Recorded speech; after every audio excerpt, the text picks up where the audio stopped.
السلام علیکم معزز خواتین و حضرات، اس طرح کی پیاری پیاری ویڈیو دیکھنے کے لیے ہمارے چینل کو سبسکرائب کریں اور بیل کے آئیکن کو دبائیں تاکہ آپ کو ہماری ویڈیو سب سے پہلے ملتی رہے۔ السلام علیکم دوستو، پیش خدمت ہے اوتار ایپیسوڈ نمبر 3۔ چند لمحوں کے بعد دروازہ کھلا اور بھینی بھینی خوشبو کا معطر جھونکا آیا۔ اس نے مجھے جیسے معطر کر دیا۔ رجنی کا مسکراتا چہرہ اور پرشکوہ سراپا دروازے میں ابھرا۔ دوسرے لمحے اس کے چہرے پر حیرت چھا گئی۔ اس نے مجھے اوپر سے نیچے تک دیکھا، پھر وہ برہم ہو کر بولی، کون ہو تم؟ یہ کہہ کر اس نے دروازہ بند کرنے کی کوشش کی تو میں نے دروازے پر ایک لات ماری۔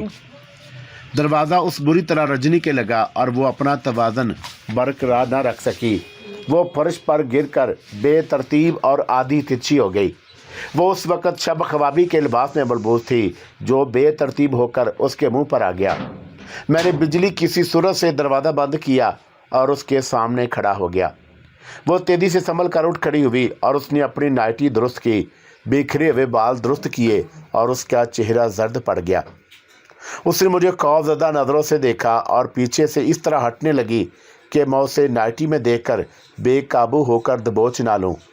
میری جگہ کوئی اور ہوتا تو شاید اسے نائٹی میں دیکھ کر اپنے اوپر اختیار نہ رکھتا۔ تم کون ہو؟ اس نے خود پر فوراً قابو پا لیا تھا۔ سنبھل کر ہذیانی لہجے میں چیخی، یہ کیا بدماشی ہے؟ تمہیں گلا پھاڑنے کی ضرورت نہیں ہے، میں نے کرخت لہجے میں کہا۔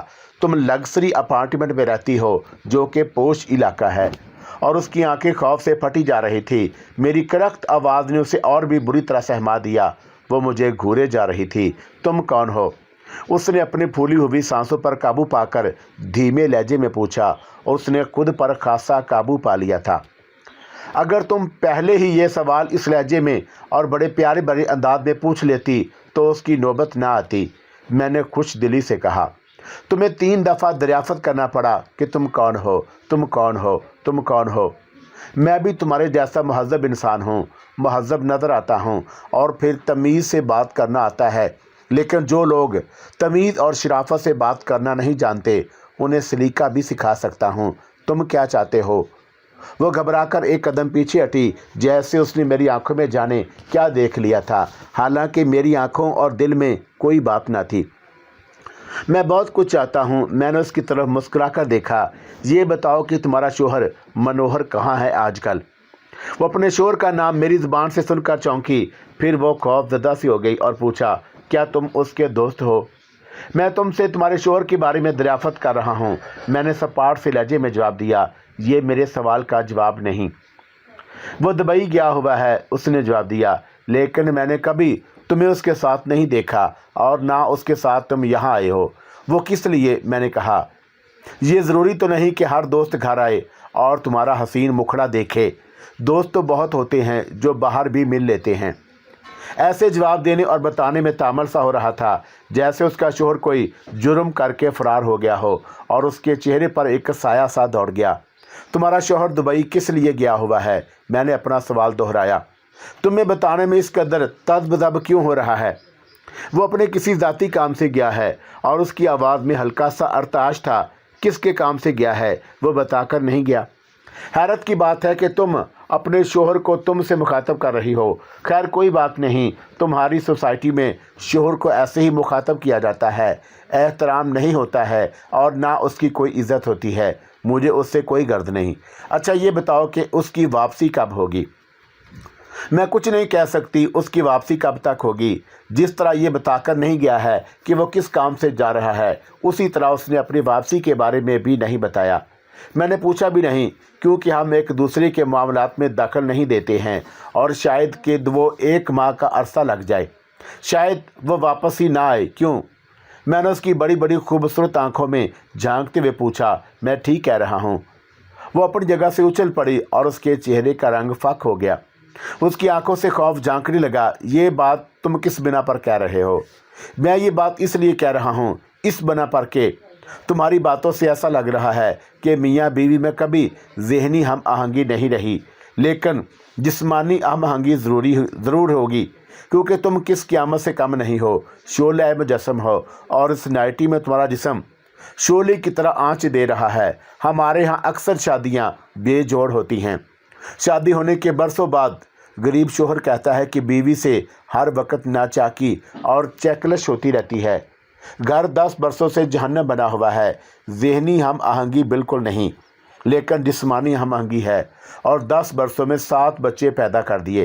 तुम्हारे साथ भी कुछ ऐसा ही मामला है ना? खैर, ये तुम्हारे ज़ाती मामलात हैं। क्या तुम मुझे बताना पसंद नहीं करोगी? हाँ, आओ, मुझे याद नहीं आ रहा। उसके हलक से आवाज़ नहीं निकल रही थी। वो बुखला सी गई और दहशत-सी नज़र आ रही थी, और उसकी हालत बड़ी गैर हो रही थी, जैसे वो अभी गश खाकर गिर पड़ेगी। वो नशस्तगाह की तरफ बढ़ी और मुझसे एक कदम आगे थी। यकायक वो चकराई। मैं आगे बढ़कर उसे सहारा ना देता तो वह फर्श पर गिर चुकी होती। उसने खुद को संभाल लिया। उसका क्या कोमल बदन था, कैसा गुदाज था, तपश दे रहा था। एक पल में जैसे किसी आतिश फशां से झुलस कर रह गया था। फिर मैं उसके साथ चलता हुआ नशस्तगाह की तरफ बढ़ा। मैंने सोचा, क्या अच्छा हो कि फिर वो एक बार चकरा कर गिरने लगे। नशस्तगाह में पहुंचकर उसने सोफे की तरफ इशारा किया। मैं बैठ गया, लेकिन वो बैठी नहीं, खड़ी रही, किसी मुजरम की तरह। मैंने कहा कि तुम बैठ जाओ।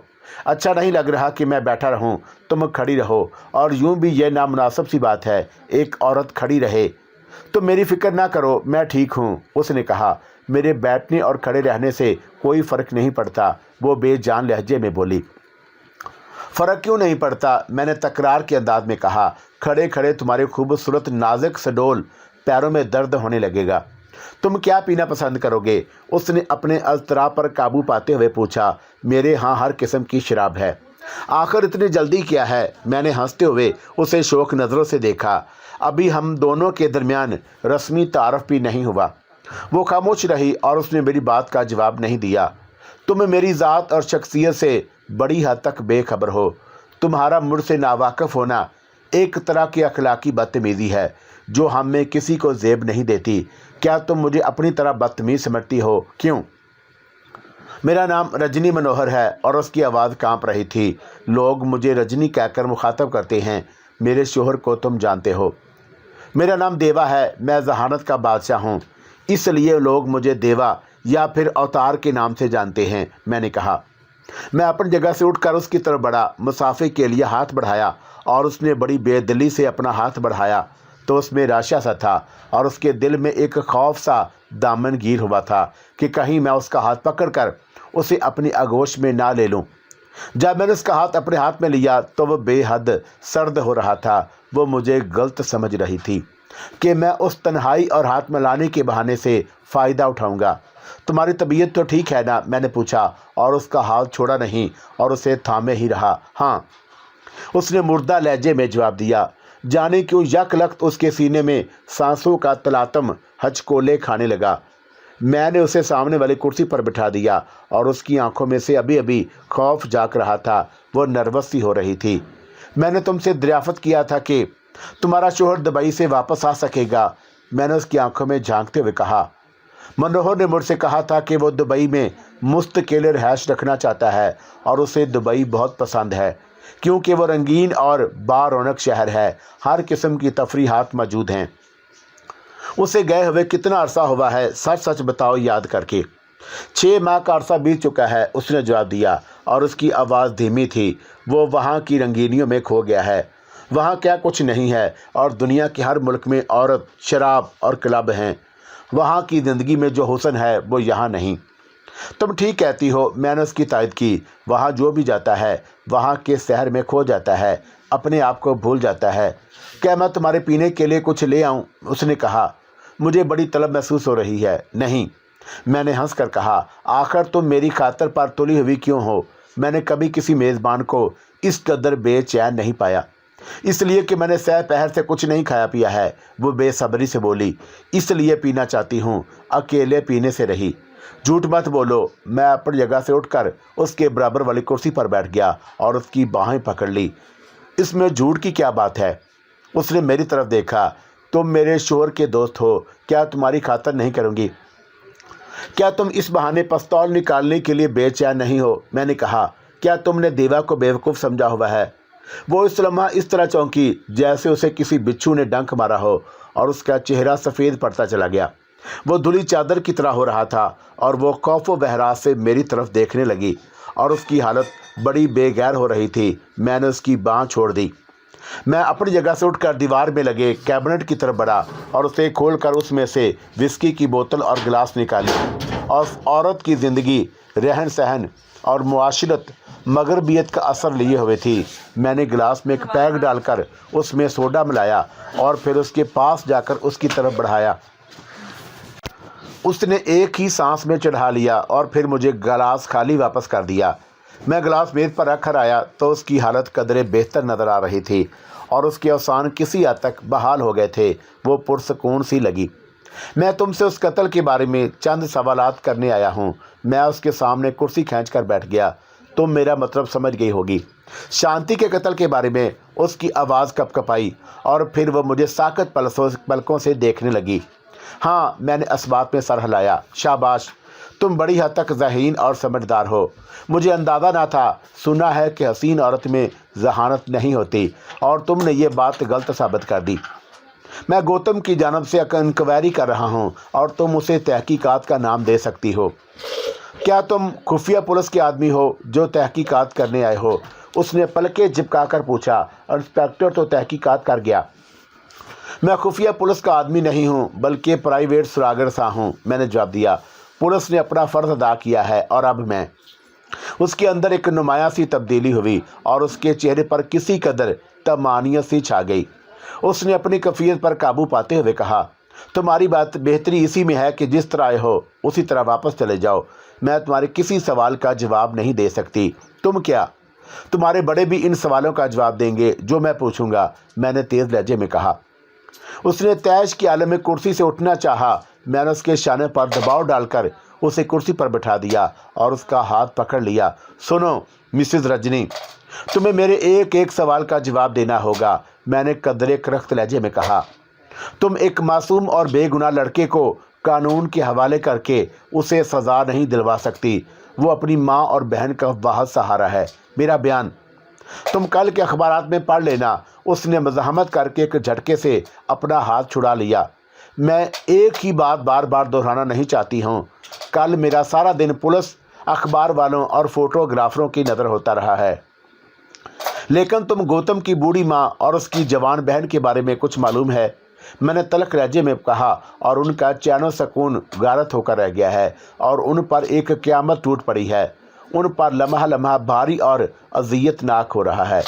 वो जहन्नम में जाएं। वो बफर कर बोली, मुझे एक कातल की माँ और बहन से कोई दिलचस्पी नहीं। तुम अच्छी तरह सुन लो। जहन्नम में कौन जाता है ये तुम्हें अभी मालूम हो जाता है, मैंने बरहमी से कहा। और तुमने गौतम को ख्वाम खा क्यों फंसवाया? वो कातिल है, एक मासूम औरत का कातिल। वो हज़यानी लहजे में चीख कर बोली, क्या तुम चाहते हो कि कातिल को आज़ाद छोड़ दिया जाए? तुम झूठ बोल रही हो। मैंने उसकी तरफ देखा। तुम्हारा लहजा और आंखें झूठ की चुगली खा रही हैं। ज़रा आईना देख लो। तुम अभी और इसी वक्त यहाँ से दफ़ा हो जाओ। वो एकदम से भड़क उठी।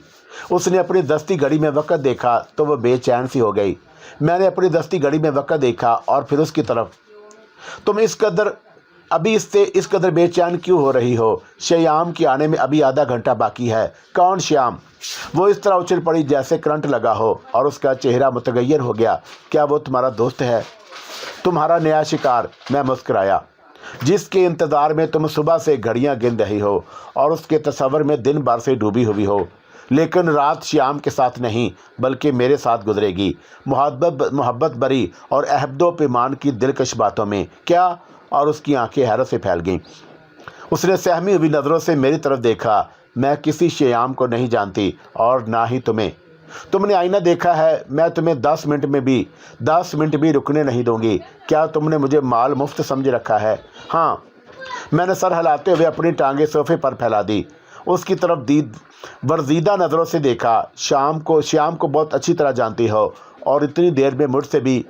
क्या मैं खूबसूरत और वजी मर्द नहीं हूँ? और फिर दराज कद भी तो हूँ। मैं ना तुम्हें जानती हूँ और ना किसी शेयान को। और उसकी ज़ुबान लड़खड़ाई। اس نے یہ بات دوبارہ کہی تھی، تم جاتے ہو کہ نہیں؟ وہ ہے جانی لہجے میں چیخی، نہیں تو، اور اس نے آخری فقرہ دھمکی امیز میں جو کہا تھا اسے ادھورا چھوڑ دیا۔ نہیں تو کیا؟ میں نے ہنس کر کہا، کیا تم پولیس کو بلاؤ گی؟ اگر ایسی کوئی حسرت ہے تو بلا لو، میری طرف سے اجازت ہے۔ ہاں، اس نے پیر فرش پر پٹک کر کہا، میں چیخ کر پڑوسیوں اور پوری بلڈنگ والوں کو اکٹھا کر لوں گی۔ تم جانتی ہو کہ ان لگژری فلیٹ والوں تک تمہاری آواز نہیں پہنچے گی۔ میں نے کہا، کیونکہ ان میں سے اکثر باہر گئے ہوں گے، جو ہوں گے وہ رنگین فلمیں دیکھ رہے ہوں گے۔ چلو ایسا ہی صحیح، اور تم ایک کوشش کر کے دیکھ لو۔ میں نے کھڑے ہو کر بڑے اطمینان سے قمیض اور پتلون اتار کر صوفے پر ڈال دیا، ایک انڈر ویئر اور بنیان میں کرسی پر بیٹھ گیا۔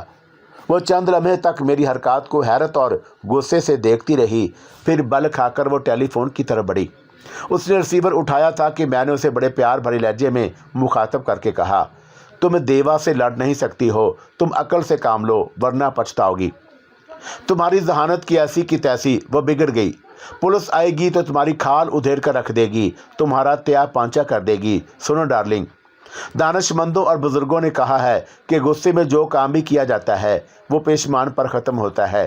اچھی طرح سوچ لو، جب پولیس قدم رنجا فرمائے گی وہ ہم دونوں کے حالت میں نہ دیکھ کر نہ صرف حیران ہوگی بلکہ لطف اندوز بھی، کیونکہ تم نے جو یہ نائٹی پہن رکھی ہے اس نے تمہارے جسم کو بے حجاب کیا ہوا ہے، بلکہ اس مہمہ لباس میں دہکتا ہوا آتش فشاں بنا ہوا ہے۔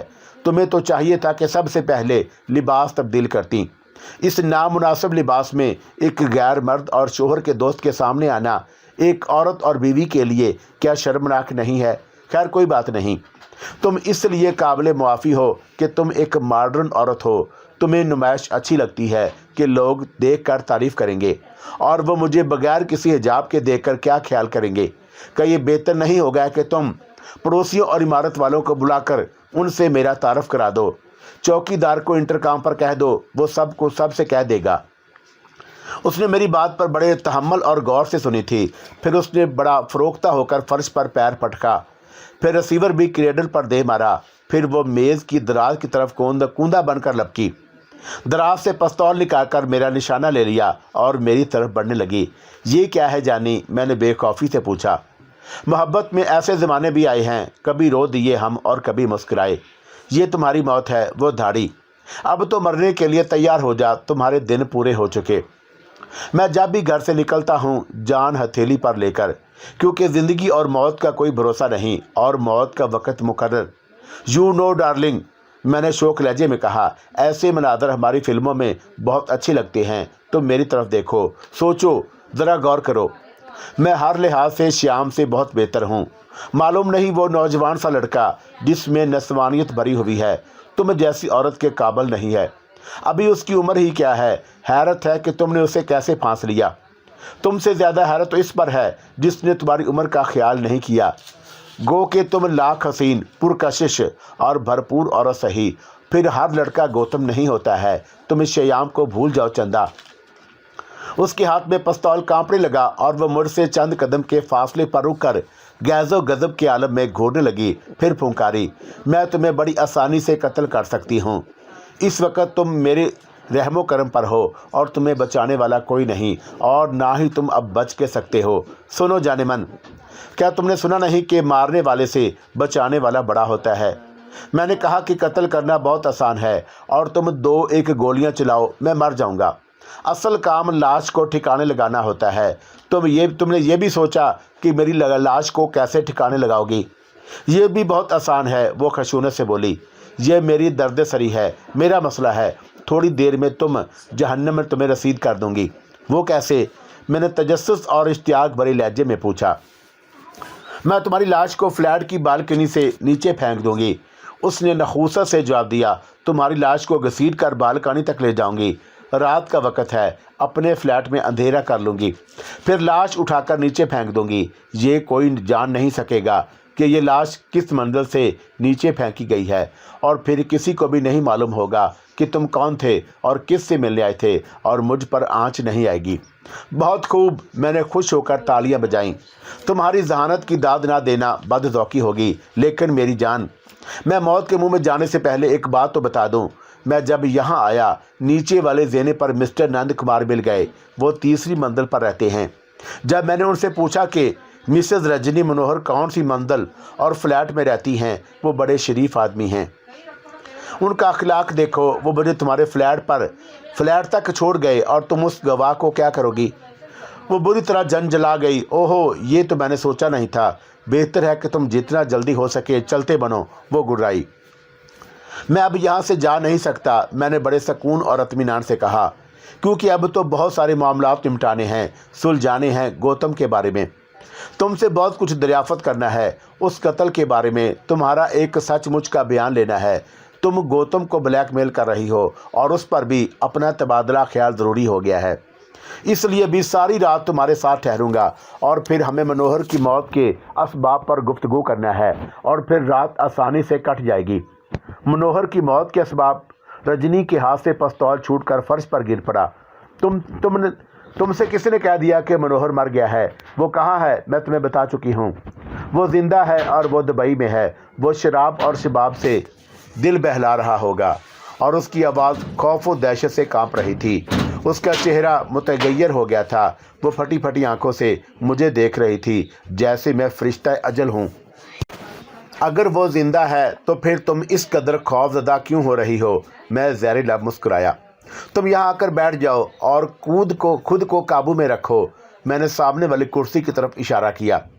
खड़ी रहोगी तो फिर थक जाओगी और फिर आराम भी नहीं मिलेगा। क्या तुम मुझे ब्लैकमेल करने आए हो? वो रुहासी होकर बोली। कुर्सी पर बैठी नहीं, खड़ी ही रही। मनोहर जिंदा है, सुना तुमने? नहीं जाने मन, मैंने कहा। मैं तुम्हें कैसे ब्लैकमेल कर सकता हूँ? मैं बेहद संजीदा हो गया। तुम सारी दुनिया को ब्लैकमेल करने के चक्कर में रहती हो और तुम आज और आप भी कितने मर्दों, लड़कों और औरतों को ब्लैकमेल कर रही हो। दुनिया वाले जानते हैं कि मनोहर दुबई में पुरतऐश ज़िंदगी गुजार रहा है, लेकिन ऐसा नहीं है। उसकी दर्दनाक मौत के बारे में सिर्फ तुम और मैं जानते हैं। माई डार्लिंग, क्या मैं गलत कह रहा हूँ? वो दीवार के सारे बर्फ़ के तोदे की तरह खड़ी मेरी तरफ देखती रही और उसके सीने में सांसें तेज़ तेज़ चल रही थीं। मैं अपनी जगह से उठा और उसके पास आ गया। वो ये समझी कि मैं उससे फ़ायदा उठाना चाहता हूँ। उसने अपनी मरमरी सडोल और उड़ियाँ बाहें मेरे गले में हमायल करना चाहीं। उसकी आंखों में खुद सपुर्दगी उभर आई। मैंने उसकी बाहों के हल्के को तोड़ दिया और फिर उसकी मरमरी कमर में हाथ डालकर उसे सहारा देकर चिल्लाता हुआ सोफे पर लेकर बैठ गया। इसमें इतनी सकत भी नहीं थी कि वो 2 कदम भी चल सके। मनोहर तुम्हारी बदचलनी और आवारगियों से सख्त नाला और परेशान था, मैंने कहना शुरू किया। वाकई वो बहुत शरीफ था, क्योंकि उसने तुम्हें राह रास्त पर लाने की कोशिश की थी, इसलिए कि वो तुमसे मोहब्बत करता था, लेकिन तुमने उसकी मोहब्बत की कदर नहीं की। मैं अब असल कहानी की तरफ आता हूँ। वो मार्च का महीना था कि तुमने स्विट्ज़रलैंड जाकर एक फर्जी नाम से पासपोर्ट बनाया और वहाँ से कनाडा पहुँची। तुमने मनोहर को खत लिखा कि वो फर्जी नाम से होटल बुल्टन में ठहरे और तुमने उसे जो खत लिखा उसकी महबूबा मधु के नाम से। वो मधु की तहरीर नहीं पहचानता था, क्योंकि उसे कभी मधु की तहरीर देखने का इत्तफाक नहीं हुआ था। वो गरीब ये समझा कि मधु वाकई कनाडा आ रही है। मधु को वो बेइंतहा चाहता था और उसने बुल्टन में एक कमरा लिया और उसके इंतज़ार की घड़ियां गिनने लगा। जब तुम उस कमरे में गई तो वो तुम्हें देखकर भौंचका सा हो गया और तुम उसे किसी बहाने से बालकनी तक ले गई। तुमने उसे खूब शराब पिला दी थी और उसमें बेहोशी की गोली भी घोल दी थी, लिहाजा तुम्हें उसको धक्का देकर गिराने में कोई दुश्वारी नहीं हुई। तुमने उसे गिराने के बाद वहाँ से तमाम निशानात मिटा दिए जहाँ जहाँ तुमने हाथ लगाया था। वो 10वीं मंजिल से गिराया गया था। उसका चेहरा मस्क हो गया और उसकी शिनाख्त ना हो सकी। तुम उसके कमरे से निकलते वक्त उसका पासपोर्ट और शिनाख्ती कार्ड और कागजात लेकर अपने कमरे में आ गई। मनोहर ने होटल में अपना नाम पता लंदन का लिखवाया था और उसके पास ब्रिटिश पासपोर्ट था। फिर तुम वहाँ से स्विट्ज़रलैंड आई और तुमने अपने फर्जी पासपोर्ट जला दिया। फिर शिकागो आ गई और तुम वहाँ लड़कों से दिल बहलाने लगी और यहाँ आकर दोस्तों और मिलने वालों को ये तासुर दिया कि तुम्हारा शोहर दुबई में है। तुम जानती हो कि वो कभी वापस नहीं आएगा। क्यों? मैंने चंद लम्हों की खामोशी के बाद उसका झुका हुआ चेहरा ऊपर उठा कर उसकी फटी फटी आंखों में झांका। क्या मेरी आंखें तराशीदा अफसाना हैं? मैंने जो कुछ कहा क्या वो मन घड़त है? मेरी जान खामोश क्यों हो? जवाब तो दो। रजनी का जिस्म थर थर कांप रहा था और उसका चेहरा मुर्दे की तरह सफ़ेद पड़ गया और उसकी आंखें खौफ से पथरा गई थी। दूसरे लम्हे वो गश खाकर मेरी गोद में गिर गई। मैं समझा कि शायद वो अदाकारी कर रही है, लेकिन ये अदाकारी ना थी। जब मैंने उसके जिस्म को हाथ लगाया तो वह बेहद सर्द हो रहा था और उसका सारा बदन पसीने में भीग गया था। मैंने उसे दोनों हाथों में उठाया और ख्वाबगाह में लाकर बिस्तर पर आहिस्ता से लिटा दिया। वो गम और सदमे से बेहोश हो गई थी। मैं ख्वाबगाह से निकलकर बाहर आया। मैंने उसके लिए विस्की का गिलास तैयार किया। पानी की जगह विस्की ही पीती थी। इसी असना में इतलाई घंटी बजी। मैंने गिलास को मेज़ पर रखा और बाहर के दरवाजे की तरफ तेज़ी से लपका। जब मैंने दरवाज़ा खोला तो मेरे सामने शयाम खड़ा हुआ था। वो मुझे इस हालत में देखकर चौंका और उसकी आंखों में शकूक के साए लहराए और वो कदरे परेशान सा हुआ और उसके चेहरे पर रजनी के लिए जो बशाशत थी वो मुझे देखकर यकलख्त मिट गई थी। मिसेस रजनी मौजूद हैं? शयाम का नस्वानी बदन लहराया। आप उनसे कहें कि उसने अपना जुमला अधूरा छोड़ दिया। हैं तो सही, मैंने जवाब दिया। अंदर पुलिस उनका बयान ले रही है। क्या तुम उनसे मिलना पसंद करोगे? पुलिस? उसका चेहरा फक हो गया और उसकी आवाज़ हलक में फंस गई। वो थूक निकलने लगा। हाँ, मैं अपना चेहरा और लबो लहजा किसी कदर पुर इसरार बनाकर बोला। वो मिसेस रजनी की मुलाकातियों को ना सिर्फ रोक रहे हैं बल्कि उनकी जामा तलाशी भी ले रहे हैं। अब तुम मेरी हालत देखो। शायद उनके साथ पुलिस स्टेशन भी जाना पड़े। अंदर आना चाहो तो अंदर आ जाओ। शायद पुलिस को तुम्हारी ज़रूरत पड़ जाए, तुम उनके किसी काम आ सको। वो बुखलाकर बाहर खड़ा हुआ और उसने पलट कर भी नहीं देखा। मैंने मुस्कुराकर दरवाज़ा बंद कर दिया, फिर एक ज़ोरदार कहका लगाया। मैंने रजनी के मुंह पर पानी के छींटे मारे। बड़ी जद्दोजहद करने पर वो होश में आई। मुझे देखते ही उसकी हालत बड़ी गैर होने लगी और मैंने उसे सहारा देकर उठाकर बिठाया। जब मैंने विस्की का पैग पिलाया तो उसकी हालत कुछ संभल गई। फिर वह बिस्तर पर दराज हो गई और फिर वह मेरी तरफ खौफजदा मंजमंद नज़रों से देखती रही और उसके चेहरे पर लहू की एक बूंद तक न थी। तुम? उसने बड़ी देर के बाद गहरे सकूत को तोड़ा। तुम कौन हो? तुम मनोहर की मौत के बारे में कैसे जानते हो? तुम क्या बला हो? मैं तुम्हारे बारे में भी तो बहुत कुछ जानता हूँ, मैंने जवाब दिया। फिर मनोहर और उसकी मौत के बारे में कैसे नहीं जान सकता? मैंने सर हिलाकर इकरार किया। ज़ुबान से एक लफ्ज़ भी नहीं कहा और फिर उसने अपनी आंखों पर पलकों की चिलमन गिरा ली। तुम गौतम के बारे में कुछ नहीं बताओगी? मैंने कहा। आखिर तुम्हें पसो पेश क्यों हो रहा है? इसमें ऐसी क्या कबाहत है? तुम पहले मुझे मनोहर के बारे में बताओ। उसने अपनी आंखें खोलकर मेरी तरफ देखा और तशवीश भरे लहजे में बोली। मैं तुम्हें बता नहीं सकता कि मनोहर के बारे में कैसे जानता हूँ, मैंने उसकी आंखों में झांकते हुए कहा, क्योंकि ये एक ऐसा राज है जिस पर से मैं पर्दा नहीं उठा सकता और इस राज को राज ही रहने दो। लेकिन मैं तुम्हें यकीन दिलाता हूँ कि मैं इस ज़माने में पुलिस को कुछ नहीं बताऊँगा, क्योंकि मैं जानता हूँ तुम कानून के हाथों से कभी बच नहीं सकती। कानून के हाथ बड़े लंबे होते हैं, कोई मुजरिम उनसे बच नहीं सका। ये और बात है कि मैं इसमें देर सवेर हो जाए। तुमने बड़ी चालाकी से मनसूबाबंदी की और तुमने मनोहर को इसलिए ख़त्म कर दिया कि वो तुम्हारा राज पुलिस को बताने वाला था। वो तुम्हारा ब्लैकमेल करने से आजिज़ आ गया था और तुमने उस पर रहम नहीं किया। कानून जल्द या बदेर तुम्हें उस शिकंजे में जकड़ लेगा। अमेरिका और पूरब के पुलिस में ज़मीन आसमान का फ़र्क है। वहाँ की पुलिस ने अपना दायरा तहकीकात वसी कर लिया होगा। बहरहाल मुझे तुमसे कोई हमदर्दी नहीं। मैं मुजरिमों से कोई रियायत और हमदर्दी नहीं बरतता हूँ। मैं गौतम के बारे में तुम्हारी ज़ुबान से कुछ सुनना चाहता हूँ। लिहाजा जो कुछ भी जानती हो साफ साफ और सच सच बता दो। मैं गौतम को बिल्कुल भी नहीं जानती। वो अपनी हट दर्मी पर जमी हुई थी। आखिर तुम उस केस में किस लिए इतनी दिलचस्पी ले रहे हो? तुम फिर झूठ बोल रही हो, मैंने उसे टोका। मैं इस केस में दिलचस्पी लेने की वजह तुम्हें पहले ही बता चुका हूँ। मैं सच कह रही हूँ। उसने अपने जान हाथों को बिस्तर पर पटका। आखिर तुम्हें मेरी बात पर यकीन क्यों नहीं आ रहा? तुम्हारा चेहरा और आंखें तुम्हारी बातों की नफ़ी कर रहा है। मुझे गुस्सा आ गया। इस हट दर्मी से कुछ हासिल नहीं। तुम ख्वाह ज़िद पर उतर आई हो। मैं चाहूँ तो तुम्हें मनोहर के कत्ल के इल्ज़ाम में गिरफ्तार करा सकता हूँ। कनाडा सफारत खाने में सिर्फ एक फ़ोन की ज़रूरत है। तुम्हारे खिलाफ मेरे पास एक नहीं कई एक सबूत मौजूद हैं, मैंने जवाब दिया। इसलिए भी मैं इस कदर एतमाद से बात कर रहा हूँ। मसलन इसकी आंखें सवालिया निशान बन गई और उसके लहजे में तंद छुपा हुआ था। वो मेरी बात को मजाक और खाली खोली धमकी समझ रही थी। वो बड़ी खुशफहमी में थी, इसलिए भी कि उसे मेरे बारे में कुछ नहीं मालूम था कि मैं क्या चीज़ हूँ, क्या बेचता हूँ। तुम्हारे जाली पासपोर्ट की फ़ोटो स्टेट कापी मेरे पास मौजूद है, मैंने ज़हर लब मुस्कुराते हुए कहा। क्या ये सबूत काफ़ी नहीं? वो जुज़बुज़ होकर अस्तराब से बोली तो उसकी आवाज़ में लर्ज़श सी थी। तुम्हारे पास और क्या सबूत मौजूद है? जाली पासपोर्ट कोई सबूत नहीं हुआ। मेरे पास तुम्हारी चंद नादर तस्वीरें मौजूद हैं, मैंने कहा। ये क्यों भूलती हो कि जाली पासपोर्ट पर तुम्हारी तस्वीर चिपका है? तस्वीरें? उसका चेहरा सवालिया निशान बन गया और उसने बेयकीनी से देखा। कौन सी तस्वीरें? तस्वीरें, मैंने असबात में सर हिलाकर संजीदगी से कहा। लेकिन तुम अपनी उन तस्वीरों में बड़ी हद तक बेखबर हो।